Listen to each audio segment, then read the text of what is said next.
తిరుపతి స్వామివారి నైవేద్యం తయారు చేసేటువంటి లడ్డూలు తయారు చేసేటువంటి నెయ్యిలో ఉద్దేశపూర్వకంగా కడాన ఆయన మాట్లాడితే కడాన జగన్మోహన్ రెడ్డి దిగజారి వెంకటేశ్వర స్వామి వారి మహత్యాన్ని తగ్గించడానికి, వెంకటేశ్వర స్వామి యొక్క భక్తుల మనోభావాల్ని దెబ్బతీయటానికి, అలాగే స్వామివారి మహత్యాన్ని మచ్చ తీసుకురావటానికి నెయ్యిలో ఉద్దేశపూర్వకంగా ఎనిమల్ ఫ్యాట్ కలిపారు అని చెప్పని వారు మాట్లాడితే వెంటనే అదిగో తోక అని ఎవడో అంటే ఇదిగో పులి అని చెప్పని ఇంకోటి మాట్లాడంటే ఇంకొక దొంగ.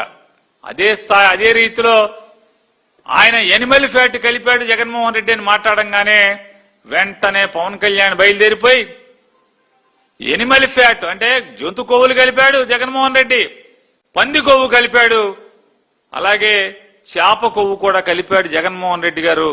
మా మతాన్ని ఇలా చేస్తావా అలా చేస్తావా అని కాషాయ బట్టలు కట్టుకుని పెద్ద పెద్ద బొట్లు పెట్టి గుడి మెట్లు కడిగాడు పవన్ కళ్యాణ్ గారు. ఆ గుడి మెట్లు కడిగిన పవన్ కళ్యాణ్ గారు ఇవాళ అసెంబ్లీలో మాట్లాడతాడు, నేను ఈ రాష్ట్రం మాజీ ముఖ్యమంత్రి కొవ్వు కలిపాడని నేను అన్నగాని అలా ఎప్పుడు అనలేదు. నేను టీటీడీ బోర్డు సభ్యులు కలిపారు, ఇది టీటీడీ ఉద్యోగస్తులు కలిపారు, వాళ్ళని వెనకే సమర్థిస్తున్నటువంటి జగన్మోహన్ రెడ్డి గారు తప్పే కదా అని చెబుతూ మతం గురించి మతం కోణం గురించి మాట్లాడతాడు. ఇవాళ మాట్లాడినటువంటి అసత్యాలు అంటే దేవుడు పేరు చెప్పి దేవుడంటే భయం లేకుండా బరితెగించి మాట్లాడేటువంటి, అంటే చాలా మంది మనం దొంగలను చూస్తుంటాం బయట సమాజంలో. ఏమరిపోటుగా ఉంటే జేబు కొట్టేసేవాడు ఒకడు, మనం ఏమరిపాటుగా ఉంటే మన బ్యాగులు కొట్టేసేవాడు ఒకడు, లేదు ఏదో ఒక మనకి ఎరేసి మనం ఆ ఎర కోసం కింద ఏదో పడేస్తే దానికోసం ఒంగొంగానే మన సామాను కొట్టేసేవాడు ఒకడు, మనం ఊరెళ్తే ఇంట్లో దొంగతనం చేసేవాడు, ఇంట్లో లేని సమయంలో దొంగతనం చేసేవాడు ఒకడు. కానీ ఇంట్లో అందరం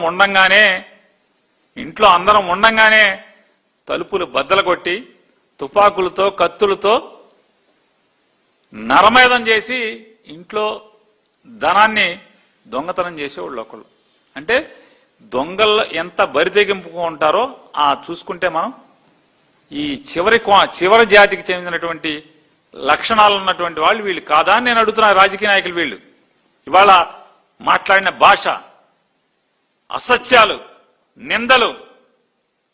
పవన్ కళ్యాణ్ గారు మీరేం మాట్లాడారు? జగన్మోహన్ రెడ్డి మా మతం నీకేం సంబంధం, నీ మతం వేరు మా మతం వేరు, మా దేవుడి ప్రసాదంలో నువ్వు పంది కొవ్వు కలుపుతావా, ఆ కొవ్వు కలుపుతావా, ఈ కొవ్వులు కలుపుతావా అని చెప్పి నారా లోకేష్ గారేమో పంది మాంసం